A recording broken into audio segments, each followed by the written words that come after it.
Hello everyone. आज है 17 जुलाई और आज के इस वीडियो में हम डिस्कस करेंगे 17 जुलाई से बनने वाले करंट अफेयर के सभी इंपॉर्टेंट क्वेश्चंस। कल की क्लास में हमने देखा था कि कोपा अमेरिका खिताब जीता अर्जेंटीना ने, यूरो कप जीता है स्पेन ने, नेपाल के नए प्रधानमंत्री बने हैं केपी शर्मा ओली। अभी जो विंबलडन ओपन संपन्न हुआ इसमें वुमेन सिंगल का टाइटल जीता है चेक रिपब्लिक की बाराबोरा क्रेजिकोवा ने, जबकि मेंस कैटेगरी का ये खिताब जीता है स्पेन के कार्लोस अल्कराज ने। गृह मंत्री अमित शाह ने प्रधानमंत्री कॉलेज ऑफ एक्सीलेंस का उद्घाटन किया है मध्य प्रदेश में। वर्ल्ड चैंपियन ऑफ लेजेंड्स का खिताब जीता भारत ने। मध्य प्रदेश का जो इंदौर शहर है 11 लाख पेड़ लगा करके इसने वर्ल्ड रिकॉर्ड बनाया है। 100 मिलियन से अधिक फॉलोअर के साथ ट्विटर पर सबसे अधिक फॉलो किए जाने वाले वैश्विक नेता बने हैं प्राइम मिनिस्टर नरेंद्र मोदी। और कौन सा राज्य है जो पहले विश्व ऑडियो विजुअल और मनोरंजन शिखर सम्मेलन की मेजबानी करेगा? तो ये करेगा गोवा। तो चलिए शुरू करते हैं आज का हमारा पहला सवाल। प्राइम मिनिस्टर नरेंद्र मोदी ने अभी हाल ही में किस राज्य में भारत की सबसे लंबी शहरी सुरंग परियोजना की नींव रखी है? इसकी नींव अभी हाल ही में रखी गई है महाराष्ट्र की कैपिटल मुंबई में। शहरी सुरंग परियोजना मतलब कि शहर के अंदर सुरंग यानी कि टनल का काम होगा।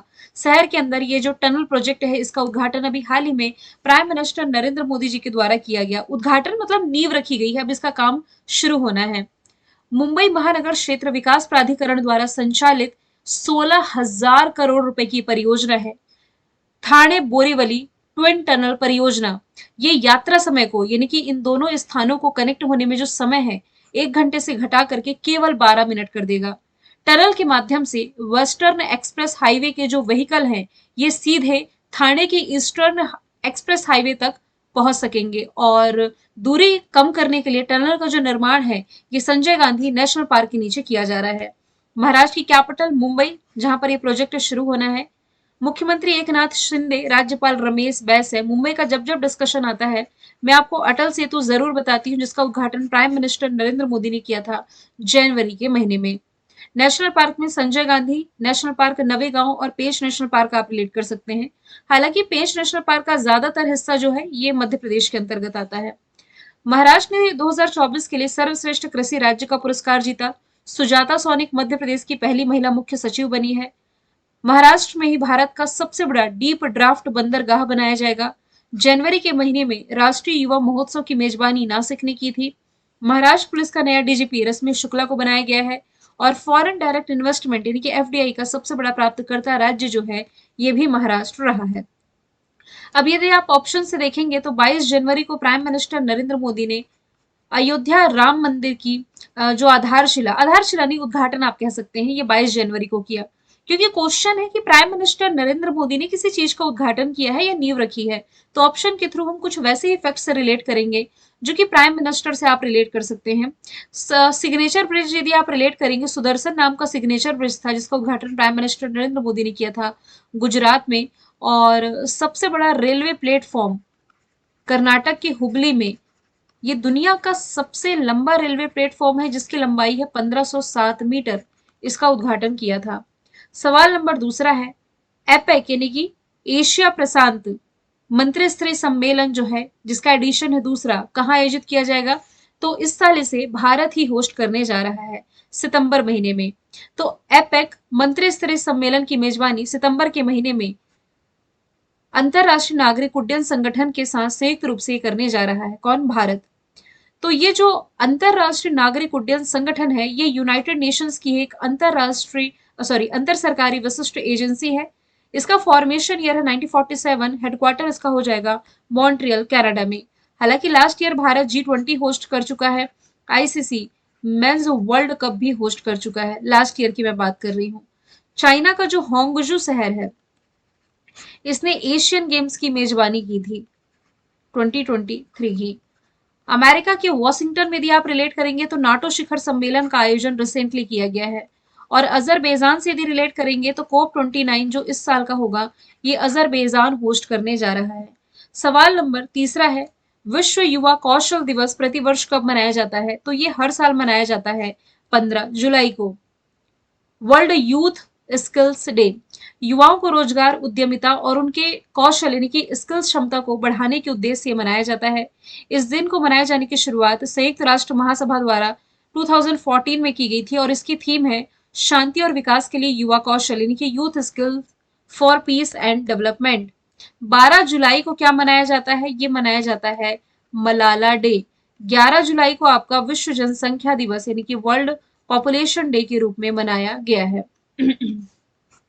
मलाला यूसुफजई के बारे में ऑलरेडी मैं बता चुकी हूँ, सबसे कम उम्र में नोबेल पीस प्राइज इन्होंने ही जीता था। सवाल नंबर चौथा है, भारत सरकार ने फिलिस्तीनी शरणार्थियों की मदद के लिए कितने अमेरिकी डॉलर की घोषणा की है? तो ये कुल 5 मिलियन अमेरिकी डॉलर जो भारत सरकार के द्वारा दिए जाएंगे फिलिस्तीनी रिफ्यूजीज यानी कि शरणार्थियों की मदद करने के लिए। मैं आपको बता दूं 5 मिलियन देने की घोषणा तो की गई है, लेकिन पहले हिस्से के रूप में पहली किस्त आप कह सकते हैं 2.5 मिलियन अमेरिकी डॉलर की पहली किस्त जारी कर दी गई है। अब यहां पर जो टर्म लिखा हुआ है यूनाइटेड नेशंस RWA, इसका क्या मतलब हुआ? तो इसकी फुल फॉर्म बनती है United Nations relief and works agency for Palestine refugees in the near east. तो पहली किस्त के रूप में तो 2.5 मिलियन अमेरिकी डॉलर ये दे दिया गया है। ओवरऑल भारत देगा 5 मिलियन अमेरिकी डॉलर। नेक्स्ट क्वेश्चन है, पेरिस ओलंपिक के लिए भारत की महिला ध्वजवाहक कौन बनी है? देखिए केवल महिला ध्वजवाहक पूछा जा रहा है, तो ये है पीवी सिंधु जो कि बैडमिंटन से रिलेटेड है। ओवरऑल मैं आपको बता चुकी हूँ कि कुल 2 ऐसे व्यक्ति हैं जो कि ओपनिंग सेरेमनी में भारत को फ्लैग बेरर या आप कह सकते हैं ध्वजवाहक होंगे। एक तो पीवी सिंधु जो कि बैडमिंटन से रिलेटेड है, दूसरे इसमें हो जाएंगे टेबल टेनिस से रिलेटेड शरद कमल। ठीक है, इन दोनों ही खिलाड़ियों के नामों का जो ऐलान है ये भारतीय ओलंपिक संघ के अध्यक्ष पीटी उषा इन्होंने किया है। ऑप्शन में मैंने शायद रखा हो, नहीं रखा, कोई बात नहीं है। क्रिकेट से रिलेटेड है, स्मृति मंधाना अभी जून महीने के लिए प्लेयर ऑफ द मंथ यही चुनी गई थी फीमेल कैटेगरी में। निखत जरीन है जो कि ये बॉक्सिंग से रिलेटेड हो जाएंगी। हालांकि मैरी कॉम भी तो बॉक्सिंग से ही रिलेटेड है जो कि मणिपुर से बिलोंग करती हैं। अभी जुलाई के महीने में ही शुरू होने जा रहा है पेरिस ओलंपिक, जिसका जो मस्कट है ये हो जाएगा फ्रीजियन कैप।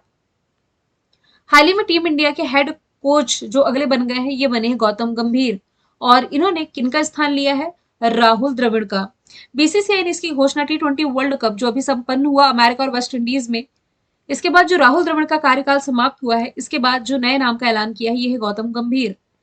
तो गौतम गंभीर श्रीलंका सीरीज से कमान संभालेंगे और भारत को श्रीलंका दौरे पर 3 वनडे और 3 20 मैच खेलने हैं। और इस सीरीज की जो शुरुआत है ये 27 जुलाई से होने जा रही है। ठीक है, यहां से यदि मैं बात करूं बीसीसीआई की, जो कि भारत में क्रिकेट को रेगुलेट करने के लिए बॉडी है, 1928 इसका फॉर्मेशन ईयर है। वानखेड़े स्टेडियम मुंबई महाराष्ट्र में इसका हेडक्वार्टर हो जाएगा। इसके वर्तमान में यदि हम हेड देखें तो ये हो जाएंगे रोजर बिन्नी, जबकि इसके जो सेक्रेटरी हैं वर्तमान में सचिव हैं ये हो जाएंगे जय शाह।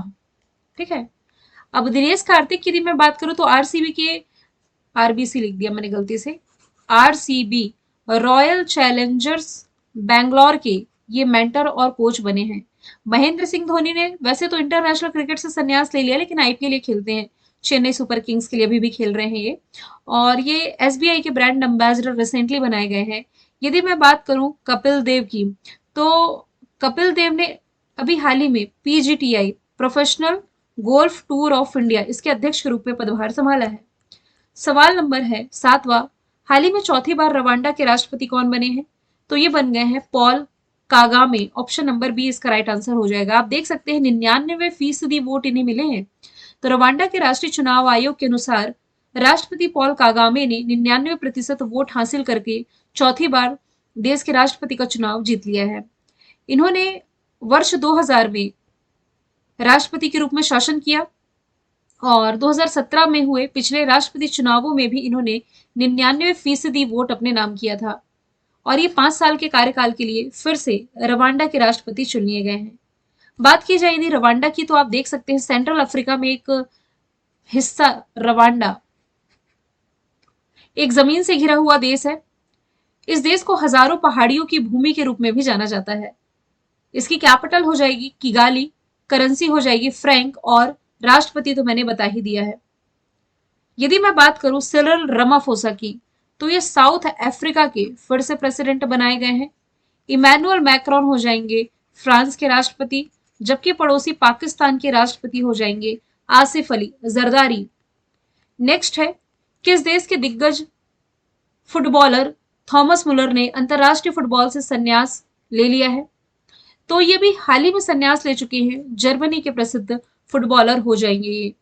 34 वर्षीय ये जो थॉमस मुलर है, ये आखिरी मैच 5 जुलाई 2024 को खेल चुके हैं। यूरो कप जो भी हाल ही में हुआ ना, इसमें हालांकि क्वार्टर फाइनल में इसे स्पेन से हार का सामना करना पड़ा था।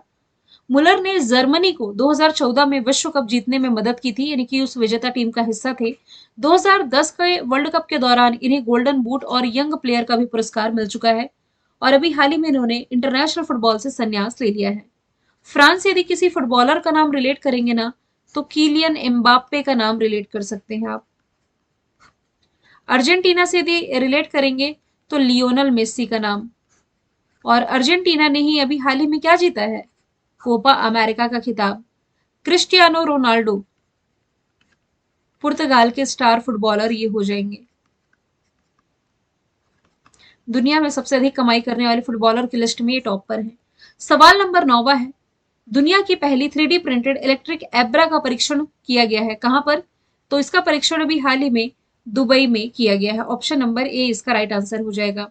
दुबई का जो सड़क और परिवहन प्राधिकरण है ना, इसी ने निजी क्षेत्र के सहयोग से 3D प्रिंटेड तकनीक का उपयोग करके निर्मित ये जो दुनिया की पहली इलेक्ट्रिक एब्रा है, इसका परीक्षण संचालन किया है। इलेक्ट्रिक एब्रा जो कि आप इमेज में देख पा रहे हैं, मतलब कि इसके अस्तित्व को बचाए रखने के लिए, कि भाई ये भी अभी अस्तित्व में अभी समाप्त नहीं हुई है, 20 यात्रियों को ले जाने में सक्षम है, इसकी पहचान को बनाए रखने के लिए इसे डिजाइन और निर्मित किया गया है।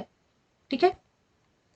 बैंगलोर से यदि आप रिलेट कर सकते हैं तो दुनिया का पहला 3D printed post office relate कर सकते हैं। एप्पल के द्वारा इसका पहला स्टोर भारत में ओपन किया गया था, कहां पर? मुंबई में, बांद्रा कुर्ला कॉम्प्लेक्स मुंबई में। और पेरिस समर ओलंपिक होस्ट करने जा रहा है, जल्द ही समर ओलंपिक की शुरुआत यहां होगी। सवाल नंबर है 10वां, उत्तराखंड ने अपनी पहली बर्ड गैलरी की शुरुआत कहां की है? इसने अपनी कैपिटल देहरादून से उत्तराखंड की पहली जो बर्ड गैलरी है, इसकी शुरुआत कर दी है 15 जुलाई को।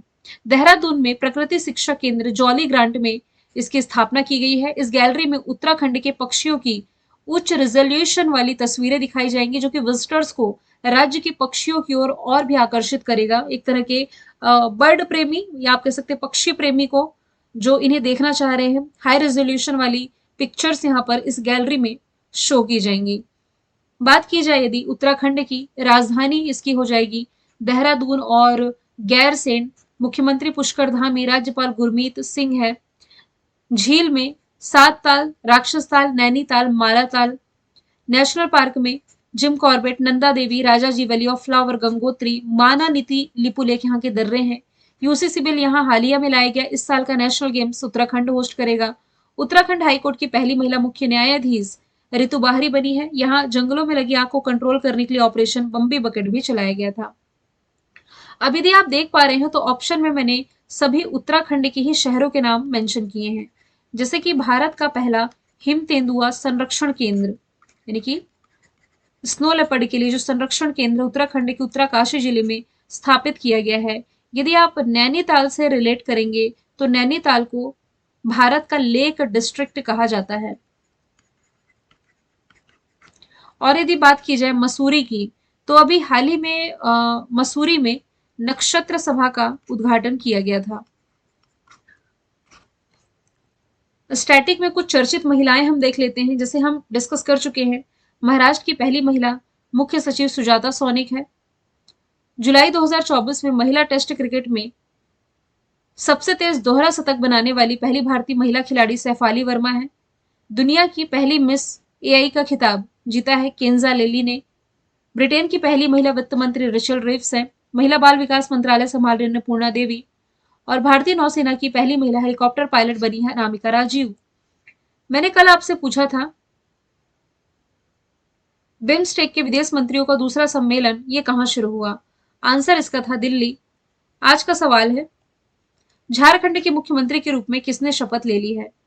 तो नए मुख्यमंत्री जो भी बने हैं, इसका आंसर आप कमेंट बॉक्स में बताइएगा। फिर हम मिलेंगे नेक्स्ट वीडियो में। Thank you so much.